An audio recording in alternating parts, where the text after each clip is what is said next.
വിശുദ്ധി എന്ന് കേൾക്കുമ്പോൾ നമ്മുടെ മനസ്സിലേക്ക് വരുന്നത് നന്മയെക്കുറിച്ചുള്ള ചിന്തകൾ മാത്രമാണോ? എങ്കിൽ നമുക്ക് തെറ്റുപറ്റി. തന്ത്രം പറയുന്നത് നന്മയെയും തിന്മയെയും വിഭജിക്കുന്നതാണ് ഏറ്റവും വലിയ അശുദ്ധി എന്നാണ്. സ്നേഹത്തെ സ്വീകരിക്കുകയും വെറുപ്പിനെ തള്ളിക്കളയുകയും ചെയ്യുന്നവർ സ്വന്തം ശ്വാസത്തെ തന്നെയാണ് മുറിക്കുന്നത്. അറിവിൻ്റെ കനി ഭക്ഷിച്ച ആ നിമിഷം എങ്ങനെയാണ് നമ്മൾ പാപികളായത്? അറിവെന്നത് വിഭജനത്തെ സൃഷ്ടിക്കുകയാണ് ചെയ്യുന്നത്. ഈ വിഭജനം ലജ്ജയെയും കുറ്റബോധത്തെയും നമുക്ക് നൽകുന്നു. ലാവോട്സു പറയുന്നത് പോലെ ആരെയെങ്കിലും നല്ലവനാക്കാൻ ശ്രമിക്കുന്നത് തന്നെ ഒരു വലിയ പാപമാണെന്നാണ്. കാരണം ഓരോ അടിച്ചേൽപ്പിക്കലും നമ്മെ ഒരു കപടഭക്തനാക്കി മാറ്റും. നമുക്കുള്ളിലെ കാമവും ദേഷ്യവും അത്യാഗ്രഹവും വെറും ചെളി മാത്രമല്ല, അത് താമരയായി മാറേണ്ട ഊർജമാണ്. ചെളിയെ വെറുക്കുന്നവൻ താമരയെയും നഷ്ടപ്പെടുത്തുകയാണ്. ബുദ്ധൻ്റെ കരുണ എന്നത് അദ്ദേഹത്തിൻ്റെ ദേഷ്യം രൂപാന്തരപ്പെട്ടതാണ്. ഊർജത്തെ നമ്മളൊരിക്കലും അടിച്ചമർത്തരുത്, മറിച്ച് അതിനെ ബോധോദയത്തിൻ്റെ പ്രകാശമായി മാറ്റൂ.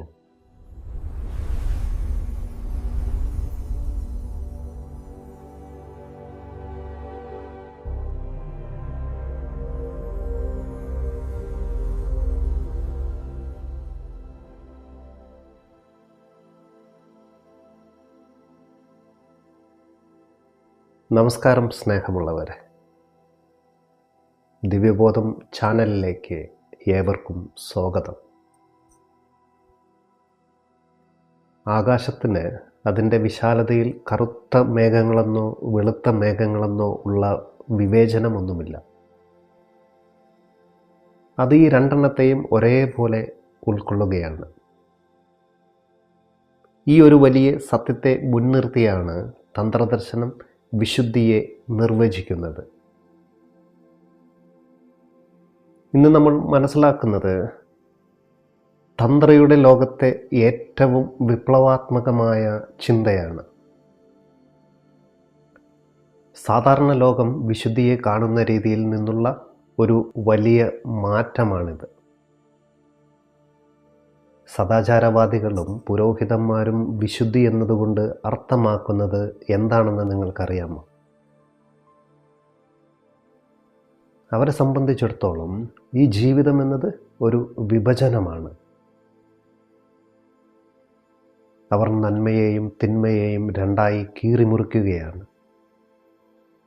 അവർ പറയും ദേഷ്യം ചീത്തയാണ്, സെക്സ് അവിശുദ്ധമാണ്, അത്യാഗ്രഹം എന്നതോ അത് പാപമാണ്. അതായത് വെളുത്തതിനെ മാത്രം വിശുദ്ധമായി കാണുന്ന ഒരു മനോഭാവം. എന്നാൽ തന്ത്ര പറയുന്നത് മറ്റൊന്നാണ്. തന്ത്രയെ സംബന്ധിച്ചിടത്തോളം വിഭജനമാണ് ഏറ്റവും വലിയ അവിശുദ്ധി. നമ്മൾ നമ്മുടെ ജീവിതത്തെ രണ്ടായി മുറിക്കുമ്പോൾ നമ്മൾ സത്യത്തിൽ നിന്നും അകലുകയാണ്. തന്ത്ര ഇവിടെ ജീവിതത്തെ നല്ലതെന്നും ചീത്തയെന്നും വിഭജിക്കുന്നില്ല. പകരം ജീവിതത്തെ അതിൻ്റെ മുഴുവൻ സമഗ്രതയിലും സ്വീകരിക്കുകയാണ് ചെയ്യുന്നത്. തന്ത്രയുടെ കണ്ണിൽ ഒന്നും അവിശുദ്ധമല്ല. ജീവിതത്തിൻ്റെ സമസ്ത ഭാവങ്ങളും ഒരേ ഊർജത്തിൻ്റെ വ്യത്യസ്ത സ്പന്ദനങ്ങൾ മാത്രമല്ലേ. മനസ്സാണ് ഇവിടെ വിഭജനങ്ങൾ സൃഷ്ടിക്കുന്നത്. മനസ്സെല്ലായ്പ്പോഴും ഇത് വേണം അത് വേണ്ട എന്നുള്ള തർക്കത്തിലാണ്. എന്നാലോ അസ്തിത്വം ഒന്നുമാണ്. ബാല്യം വാർദ്ധക്യത്തിലേക്കും ആരോഗ്യം രോഗത്തിലേക്കും ജീവിതം ഓരോ നിമിഷവും മരണത്തിലേക്കും നീങ്ങുകയാണ്. ഇതിനെ എവിടെ വെച്ചാണ് നമുക്ക് കീറിമുറിക്കാൻ കഴിയുക? നമ്മളൊരു പുഴയെ നോക്കിയാൽ തന്നെ അതിൽ ചെളിയുണ്ടാകും, തെളിനീരുമുണ്ടാകാം. നമ്മൾ പുഴയിൽ നിന്നും ചെളിയെ മാത്രം മാറ്റി നിർത്തിയാൽ പുഴ അവിടെ ഇല്ലാതാകും. തന്ത്ര പഠിപ്പിക്കുന്നത് ജീവിതത്തെ ഒരു അവിഭാജ്യ ഘടകമായി കാണാനാണ്. നമ്മൾ എപ്പോഴാണോ ഇത് ചീത്തയാണെന്ന് പറഞ്ഞു ഒന്നിനെ തള്ളിക്കളയുന്നത്, അപ്പോൾ നമ്മൾ അവിശുദ്ധനായി മാറുകയാണ്. കാരണമെന്നത് പ്രകൃതിയുടെ സ്വാഭാവികമായ ഒഴുക്കിനെ തടയാൻ നമ്മൾ ശ്രമിക്കുകയാണവിടെ. നോക്കൂ, ഒരു കുട്ടിയെ നാം പരിശുദ്ധനെന്ന് വിളിക്കുന്നത് എന്തുകൊണ്ടാണ്? അവൻ സദാചാരവാദി ആയതുകൊണ്ടാണോ? ഒരിക്കലുമല്ല. മറിച്ചവന് വിഭജിക്കാൻ അറിയില്ലാത്തതുകൊണ്ടാണ്. ഒരു കുട്ടി നഗ്നനായി നിൽക്കുമ്പോൾ അവന് ലജ്ജയില്ല. കാരണം അവന് ശരീരം അവിശുദ്ധമാണെന്ന് അറിവില്ല. അവൻ ദേഷ്യപ്പെടുമ്പോൾ അത് പരിശുദ്ധമാണ്. കാരണം ആ നിമിഷം അവൻ ആ ദേഷ്യം മാത്രമാണ്. ആ ദേഷ്യം കഴിഞ്ഞാൽ അവൻ വീണ്ടും അവിടെ ശാന്തനാകും. അതിൻ്റെ കറ അവൻ്റെ ഉള്ളിൽ ബാക്കിയുണ്ടാവില്ല. അതുപോലെ ഒരു ഋഷി എന്നാൽ ആ നിഷ്കളങ്കതയെ അറിവുകൊണ്ട് വീണ്ടെടുത്തവനാണ്. ഒരു കുട്ടിക്ക് വിഭജിക്കാൻ അറിയില്ല, എന്നാൽ ഋഷിക്ക് വിഭജിക്കേണ്ട ആവശ്യവുമില്ല. മഹാവീരൻ നഗ്നനായി നിൽക്കുന്നത് ലജ്ജയില്ലാത്തത് കൊണ്ടല്ല, മറിച്ച് അദ്ദേഹം തൻ്റെ ശരീരത്തെ ലോകത്തിൻ്റെ ഭാഗമായി കണ്ട് അതിന് അപ്പുറത്തേക്ക് വളർന്നതുകൊണ്ടാണ്. ഈ ഒരു നിഷ്കളങ്കതയാണ് താന്ത്രിക വിശുദ്ധിയുടെ പൊരുൾ. സ്നേഹമുള്ളവരെ, ഇപ്പോൾ നമ്മൾ മനസ്സിലാക്കിയത് തന്ത്രയുടെ വിശുദ്ധി എന്നത് ഒന്നിനെയും തള്ളിക്കളയാത്ത ഒരു വലിയ സ്വീകരണമെന്നാണ്. ഇനി നമ്മൾ ഈ വിഭജനം എങ്ങനെയാണ് മനുഷ്യരാശിയുടെ ചരിത്രത്തെയും നമ്മുടെ വ്യക്തിജീവിതത്തെയും ബാധിച്ചതെന്ന് നമുക്ക് നോക്കാം.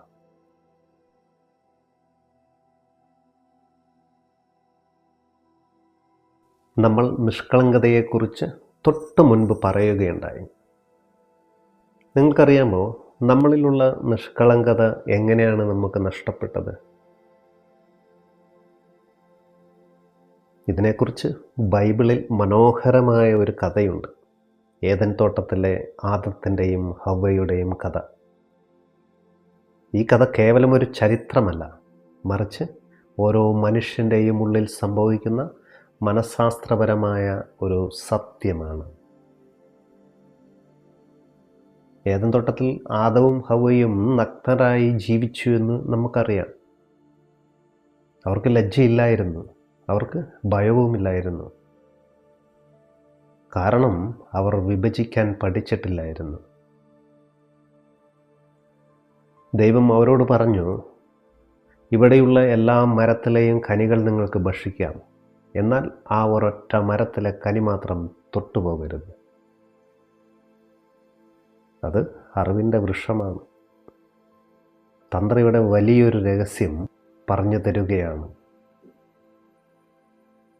എന്തുകൊണ്ടാണ് ദൈവം അറിവിനെ അവിടെ വിലക്കിയത്? അതിൻ്റെ കാരണം അറിവ് കടന്നു വരുന്ന നിമിഷം തന്നെ നമ്മൾ വിഭജിക്കാൻ തുടങ്ങും. അറിവിൻ്റെ കനി ഭക്ഷിച്ച നിമിഷം അവർക്ക് തങ്ങൾ നഗ്നരാണെന്നുള്ള ബോധം വന്നു. ആ ബോധം വന്ന ഉടനെ അവർ ശരീരത്തെ മറച്ചു. അവിടെയാണ് വിഭജനം തുടങ്ങിയത്. ശരീരം അവിശുദ്ധമാണെന്നും അത് മറയ്ക്കപ്പെടേണ്ടതാണെന്നുമുള്ള അറിവ് അവരെ നിഷ്കളങ്കതയിൽ നിന്ന് പുറത്താക്കി.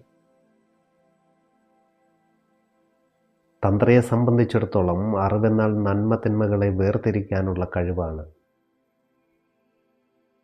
ഈ വിഭജനം വരുമ്പോൾ നമ്മൾ ജീവിതത്തിൻ്റെ സ്വാഭാവികതയിൽ നിന്ന് അകലുകയാണ്. നമ്മൾ ലജ്ജ കടന്നു വരുന്നു, കുറ്റബോധം കടന്നു വരും. ഓരോ കുട്ടിയും ജനിക്കുമ്പോൾ ഏദൻ തോട്ടത്തിലാണ്. അവൻ നഗ്നനാണ്, നിഷ്കളങ്കനാണ്. എന്നാൽ നമ്മളവനെ വിദ്യാലയങ്ങളിലേക്ക് അയക്കുമ്പോൾ അറിവിൻ്റെ കനി നമ്മളവന് ബലമായി നൽകുകയാണ്. നീ ഇത് ചെയ്യണം, അത് ചെയ്യരുത്, ഇത് നന്മയാണ്, അത് തിന്മയാണെന്ന് പഠിപ്പിക്കുമ്പോൾ അവൻ തൻ്റെ ഉള്ളിലെ ആ തോട്ടത്തിൽ നിന്ന് പുറത്താക്കപ്പെടുകയാണ്. അറിവ് അവനെ സങ്കീർണനാക്കുകയാണ്. അവൻ കപടനാകാൻ പഠിക്കുകയാണ് അവിടെ. ഈ അറിവാണ് തന്ത്രയുടെ കണ്ണിൽ ഏറ്റവും വലിയ അവിശുദ്ധി. ഒരു കുട്ടി ആദ്യമായി കണ്ണാടിയിൽ നോക്കുമ്പോൾ അത്ഭുതപ്പെടും. എന്നാൽ കുറച്ചു കഴിയുമ്പോൾ അവൻ അറിവുള്ളവനാകും. ഇത് ഞാനാണ്, എൻ്റെ മുടി ചെയ്യണം, ഞാൻ സുന്ദരനാകണം, സുന്ദരിയാകണം എന്ന് ചിന്തിക്കുമ്പോൾ അവൻ തന്നെ ഒരു വസ്തുവായി കാണാൻ തുടങ്ങും. ഈ വിഭജനം അവനെ തന്നിൽ നിന്ന് അകറ്റുകയാണ് ചെയ്യുന്നത്. തന്ത്ര പറയുന്നത് നമ്മൾ വീണ്ടും കുട്ടികളാകണം എന്നാണ്. എന്നാൽ അതൊരു അജ്ഞതയല്ല, മറിച്ച് അറിവിനെ അതിവർത്തിച്ചുള്ള ഒരു നിഷ്കളങ്കതയാണ്. നമ്മളുടെ ശരീരത്തെക്കുറിച്ച് ബോധപൂർവം ചിന്തിക്കാതെ അതിനെ ആസ്വദിക്കാൻ പഠിക്കണം. ഇത് തെറ്റാണ്, ഇത് ശരിയാണെന്ന് മനസ്സ് പറയുമ്പോൾ ആ വിധി തീർപ്പുകളെ ഒന്ന് മാറ്റി നിർത്തണം. നമ്മൾ നമ്മളെ തന്നെ വിഭജിക്കുന്നത് നിർത്തുമ്പോൾ നമ്മൾ വീണ്ടും ഏതേൻ തോട്ടത്തിലേക്ക് പ്രവേശിക്കും. അവിടെ ദൈവരാജ്യം നമ്മെ കാത്തിരിക്കുന്നുണ്ട്.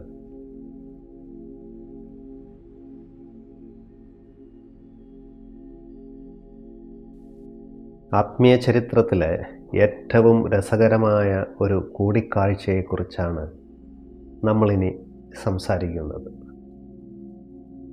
ഒരു വശത്ത് ചൈനയുടെ മഹാനായ നിയമജ്ഞൻ കൺഫ്യൂഷ്യൻസും, മറുവശത്ത് തന്ത്രയുടെയും താവോയുടെയും ആചാര്യനായ ലാവോട്സുവും. ഇവർ തമ്മിലുള്ള സംവാദം ഒരു സദാചാരവാദിയും താന്ത്രികനും തമ്മിലുള്ള യുദ്ധമാണ്. എന്താണ് നന്മ, എന്താണ് തിന്മ, ഇത് കൃത്യമായി നിർവചിച്ചു നൽകുമെന്ന് കൺഫ്യൂഷ്യൻസ് ലാവോട്സുവിനോട് ചോദിച്ചു. ലാവോട്സ് പൊട്ടിച്ചിരിച്ചുകൊണ്ട് പറഞ്ഞു, നിർവചനങ്ങൾ കാര്യങ്ങളെ താറുമാറാക്കും. അതിൻ്റെ കാരണം നിർവചിക്കുക എന്നാൽ വിഭജിക്കലാണ്. നിങ്ങൾ നന്മയെ നിർവചിക്കുമ്പോൾ അവിടെ തിന്മയെയും സൃഷ്ടിക്കുന്നു. അസ്തിത്വം എന്നത് ഇവിടെ ഒന്നാണ്. ബാല്യം യൗവനത്തിലേക്കും ജീവിതം മരണത്തിലേക്കും ഒഴുകിക്കൊണ്ടിരിക്കുകയാണ്. ഇതിനെ എവിടെ വെച്ചാണ് നമുക്ക് മുറിക്കാൻ കഴിയുക? ജീവിതം എന്നതൊരു നിതാന്ത ചലനമല്ലേ? നമ്മളതിനെ നിർവചിക്കുമ്പോൾ ആ ഒഴുക്ക് അവിടെ നിലയ്ക്കും. കൺഫ്യൂഷൻസ് ചോദിച്ചു, നിർവചനങ്ങൾ അവിടെ ഇല്ലെങ്കിൽ മനുഷ്യനെ എങ്ങനെ നയിക്കും? അവനെ എങ്ങനെ നല്ലവരാക്കും? ലാവോട്സുവിൻ്റെ മറുപടി ഇവിടെ തന്ത്രയുടെ അടിസ്ഥാനമാണ്. ആരെയെങ്കിലും നല്ലവനാക്കാൻ ശ്രമിക്കുന്നത് തന്നെ പാപമാണ്. നന്മ എന്നത് പുറമേ നിന്ന് അടിച്ചേൽപ്പിക്കേണ്ട ഒന്നല്ല. അത് മനുഷ്യൻ്റെ സഹജമായ പ്രകൃതമാണ്. ഒരു വൃക്ഷത്തിന് ആരും വളരാൻ നിയമങ്ങൾ നൽകുന്നില്ല, അത് സ്വയം വളരുകയാണ്. അതുപോലെ തന്നെ മനുഷ്യനെ അവൻ്റെ പാട്ടിന് വിടണം. വഴികാട്ടികൾ കൂടുന്തോറും ലോകം കൂടുതൽ കുഴപ്പത്തിലാകും. അടിച്ചേൽപ്പിക്കുന്ന സദാചാരം മനുഷ്യനെ കപടഭക്തനാക്കുകയാണ് ചെയ്യുന്നത്. കാട്ടിലെ മരം ആരുടെയും നിയന്ത്രണമില്ലാതെ മഴയെയും വെയിലിനെയും സ്വീകരിച്ച് സ്വയം വളരുകയാണ് ചെയ്യുന്നത്. അതിൻ്റെ വളർച്ചയിൽ ഒരു സത്യമുണ്ട്. തന്ത്ര പറയുന്നത് നിങ്ങൾ കാട്ടിലെ മരത്തെ പോലെയാകണമെന്നാണ്. നിങ്ങളുടെ ആന്തരിക നിയമം മാത്രം നിങ്ങളെ നയിക്കണമെന്ന്. കൺഫ്യൂഷൻസ് ലാവോട്സുവിനെ കണ്ട് തിരിച്ചു വന്നപ്പോൾ തൻ്റെ ശിഷ്യന്മാരോട് പറഞ്ഞു, അയാളൊരു മനുഷ്യനല്ല, അയാളൊരു ആപത്താണെന്ന്. അയാൾ നിങ്ങളുടെ മനസ്സിനെ പൂർണ്ണമായും വിഭ്രാന്തിയിലാക്കുമെന്ന്. എന്തുകൊണ്ടായിരിക്കും കൺഫ്യൂഷൻസ് ഇവിടെ ഭയന്നത്? കാരണം മനസ്സ് ജീവിക്കുന്നത് നിയമങ്ങളിലാണ്. നിയമങ്ങൾ തകരുമ്പോൾ അവിടെ മനസ്സ് തകരുകയാണ്. ലാവോട്സു ചിരിച്ചത് മനസ്സിൻ്റെ ഈ വിഡ്ഢിത്തം കണ്ടിട്ടാണ്. ആന്തരികമായ നന്മയിൽ വിശ്വസിക്കുന്നവന് പുറമെയുള്ള കാവൽക്കാരുടെ ആവശ്യമില്ല. നന്മ എന്നത് നമ്മുടെ സ്വഭാവമാകണം, അല്ലാതെ ഒരു ആചാരമായി അത് മാറരുത്.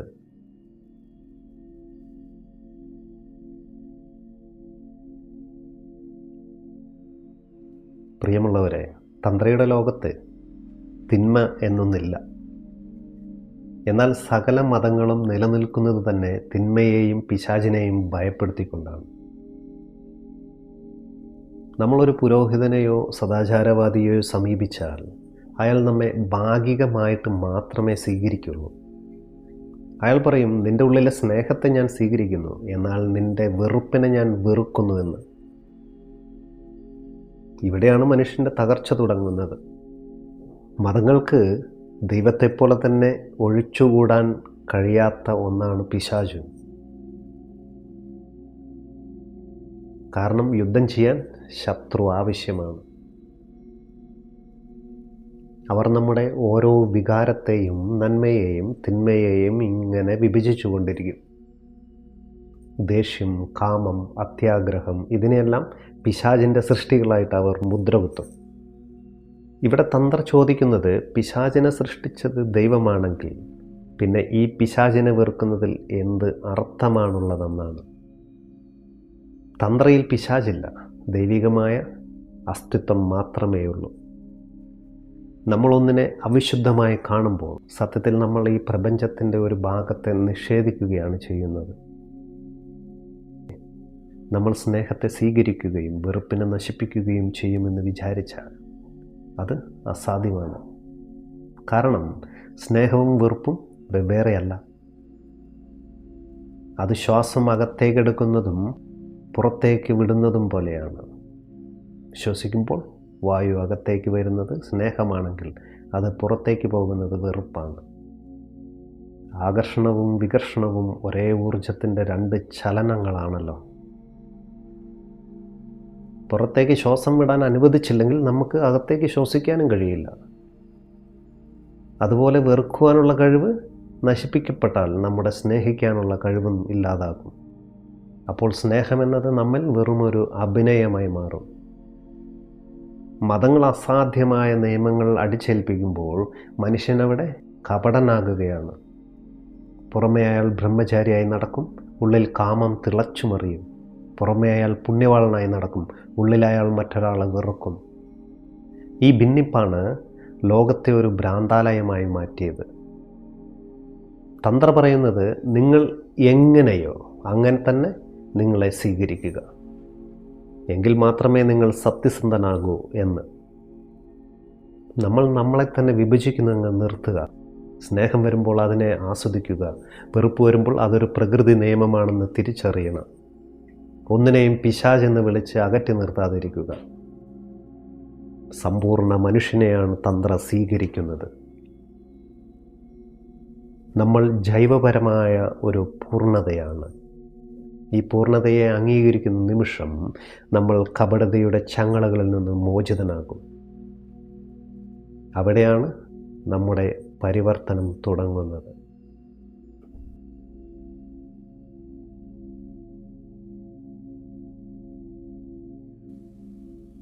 പ്രിയമുള്ളവരെ, തന്ത്രയുടെ ഏറ്റവും വലിയ സൗന്ദര്യമെന്നത് അത് ഒന്നിനെയും നിഷേധിക്കുന്നില്ല എന്നതാണ്. സാധാരണ മതങ്ങൾ നമ്മോട് പറയുന്നത് ചെളിയെ വെറുക്കാനാണ്. എന്നാൽ തന്ത്ര പറയുന്നത് ചെളിയെ സ്നേഹിക്കാനാണ്. കാരണം ആ ചെളിയിലാണ് ഒരു താമരപ്പൂ ഒളിഞ്ഞിരിക്കുന്നത്. ചെളിയില്ലെങ്കിൽ താമരയുമില്ല.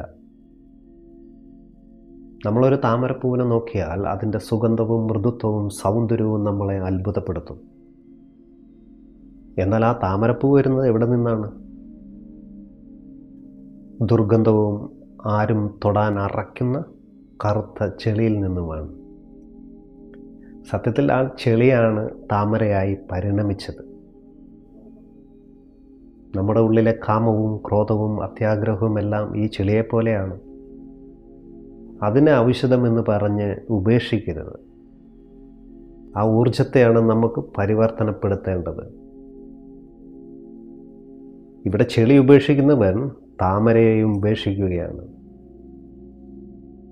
തന്ത്ര പറയുന്നത് നിങ്ങളുടെ ഉള്ളിലെ മൃഗീയമായ ഊർജത്തെ ബോധോദയത്തിൻ്റെ സുഗന്ധമാക്കി മാറ്റാനാണ്. നമ്മൾ ബുദ്ധനെയോ മഹാവീരനെയോ നോക്കുമ്പോൾ അവരിൽ അപാരമായ കരുണയും ശാന്തിയും എല്ലാം ദർശിക്കാൻ കഴിയും. അവർക്ക് ദേഷ്യമില്ല, അവർക്ക് കാമമില്ല. എന്നാൽ ഇതിനർത്ഥം അവർ ഈ ഊർജങ്ങളെ നശിപ്പിച്ചു എന്നല്ല. ഓരോ ബുദ്ധനിലും ആ ഊർജമുണ്ട്, പക്ഷേ അത് രൂപാന്തരപ്പെട്ട് കഴിഞ്ഞു എന്ന് മാത്രം. ചെളി താമരയായതുപോലെ ദേഷ്യം കരുണയായി മാറി, കാമം പ്രണയമായും പ്രാർത്ഥനയായും മാറി. ഊർജമൊന്നേ ഉള്ളൂ, നമ്മളതിനെ അടിച്ചമർത്തിയാൽ അത് നമ്മളെ നശിപ്പിക്കും. എന്നാൽ നമ്മളതിനെ സ്വീകരിച്ച് ശരിയായ ദിശ നൽകിയാൽ അത് നമ്മളെ ദൈവികതയിലേക്ക് നയിക്കും. രണ്ട് രാജ്യങ്ങൾ തമ്മിലുള്ള യുദ്ധത്തിന് ശേഷമുള്ള സമാധാനം യഥാർത്ഥ സമാധാനമല്ല കേട്ടോ. അത് അടുത്ത യുദ്ധത്തിനുള്ള തയ്യാറെടുപ്പാണ്. നമ്മുടെ മൗനവും പലപ്പോഴും ഇങ്ങനെയാണ്. ദേഷ്യപ്പെടാൻ ഊർജമില്ലാത്തപ്പോൾ നമ്മൾ ശാന്തനാകുന്നു. എന്നാൽ താന്ത്രിക മൗനം അങ്ങനെയല്ല. അത് ഊർജം ഉള്ളിലേക്ക് മടക്കി പ്രകാശമാക്കി മാറ്റുന്ന അവസ്ഥയാണ്. നമുക്കുള്ളിൽ ദേഷ്യം വരുമ്പോൾ അതിനെ പിടിച്ചു വെക്കരുത്. അതൊരു ഊർജമാണെന്ന് തിരിച്ചറിയണം. ആ ഊർജത്തെ ക്രിയാത്മകമായ മറ്റൊന്നിലേക്ക് തിരിച്ചുവിടണം. ദേഷ്യത്തെ വെറുപ്പായി മാറ്റാതെ അത് നമുക്കുള്ളിലെ ബോധത്തെ ഉണർത്താനുള്ള ഒരു ഇന്ധനമാക്കി മാറ്റണം. ഒന്നിനെയും നമ്മൾ അശുദ്ധമായി കാണരുത്. ഇനി മുതൽ എല്ലാം നമുക്ക് വിശുദ്ധമാണ്. കാരണം എല്ലാം ഒരേ ഉറവിടത്തിൽ നിന്നാണ് വരുന്നത്. ചെളിയിൽ താമരയെ കാണാൻ കഴിയുന്നവനാണ് യഥാർത്ഥ താന്ത്രികൻ.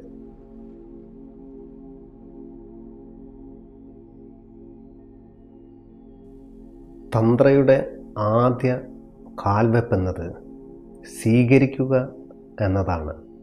പക്ഷേ ഇത് പറയുന്നത്ര എളുപ്പമല്ല പ്രവർത്തിക്കാൻ.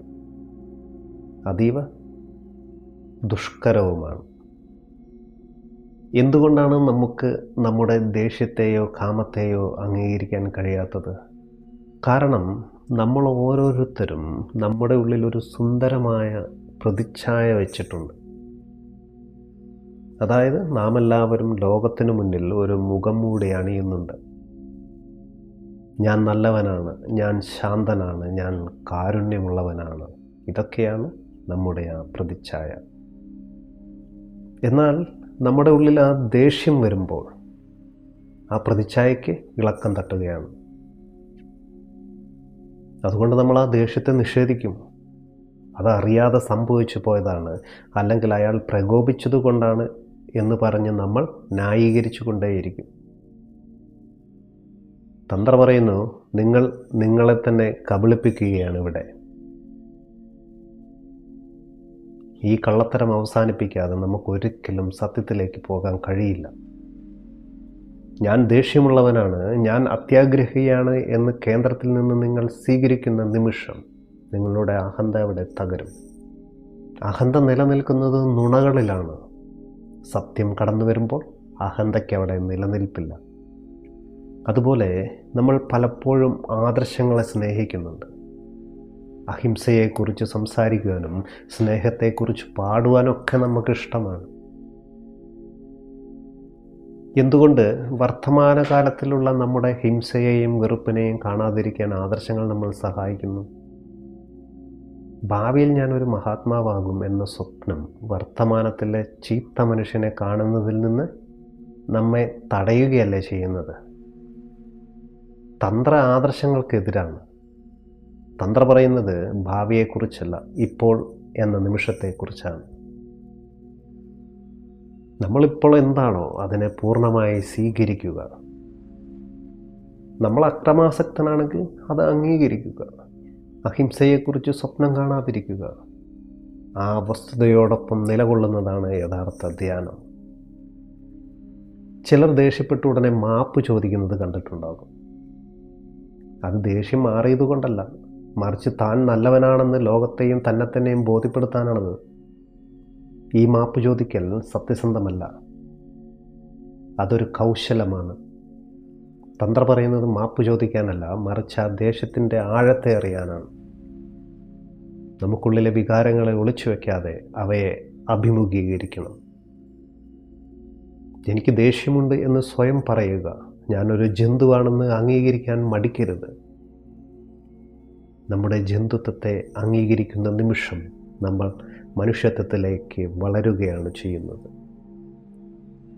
കാരണം ഒരു ജന്തുവിനും താൻ ജന്തുവാണെന്ന് അറിയില്ല.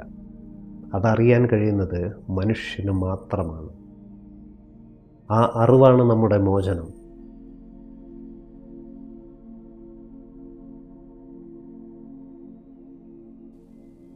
പ്രിയമുള്ളവരെ, ഇന്നത്തെ നമ്മുടെ ആത്മീയ തീർത്ഥാടനം ഇവിടെ പൂർണ്ണതയിലെത്തുകയാണ്. തന്ത്രയുടെ ആത്യന്തികമായ ലക്ഷ്യം ഒന്നിനെക്കുറിച്ചും ഭയമില്ലാതിരിക്കുക എന്നതാണ്. നാം എന്തിനെയാണ് ഭയപ്പെടുന്നത്? നാം നമ്മുടെ ഉള്ളിലെ അറിയപ്പെടാത്ത ശക്തികളെയാണ് ഭയപ്പെടുന്നത്.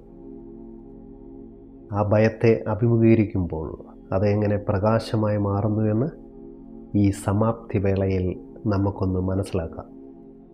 പ്രശസ്ത താന്ത്രിക ഗുരുവായ ഗുർജീഫ് തൻ്റെ ശിഷ്യരെ പഠിപ്പിച്ചത് ശരിയായ രീതിയിൽ ദേഷ്യപ്പെടാനാണ്.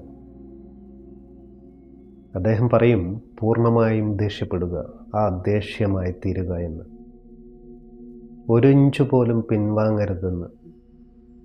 നാം ദേഷ്യപ്പെടുമ്പോൾ അത് പകുതി മനസ്സായാണ് ചെയ്യുന്നത്. അതുകൊണ്ടാണ് അത് വിനാശകരമാകുന്നത്. നമ്മൾ ദേഷ്യത്തിലേക്ക് മുഴുവനായും അലിഞ്ഞു ചേരുമ്പോൾ, ഒരു തീജ്വാലയായി മാറുമ്പോൾ പെട്ടെന്ന് നമുക്ക് ബോധോദയം സംഭവിക്കാം. ആ അഗ്നിക്കിടയിൽ നിൽക്കുമ്പോൾ ഞാൻ ദേഷ്യമല്ല, ദേഷ്യം കണ്ടു നിൽക്കുന്ന സാക്ഷിയാണെന്ന് നമ്മൾ തിരിച്ചറിയും.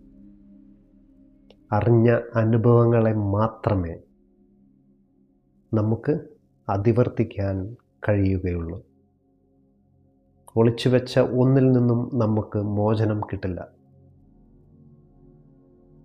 നാം നമ്മുടെ ലൈംഗികതയെയും വികാരങ്ങളെയും ഭയപ്പെടുന്നതിൻ്റെ കാരണം ആ ആഴങ്ങളിലേക്ക് പോയാൽ നമ്മളുടെ നിയന്ത്രണം നഷ്ടപ്പെടുമെന്ന് നാം പേടിക്കുന്നത് കൊണ്ടാണ്. സമൂഹത്തിൻ്റെ വേഷമണിഞ്ഞ മാന്യനായ മനുഷ്യൻ അവിടെ തകർന്നു വീഴും.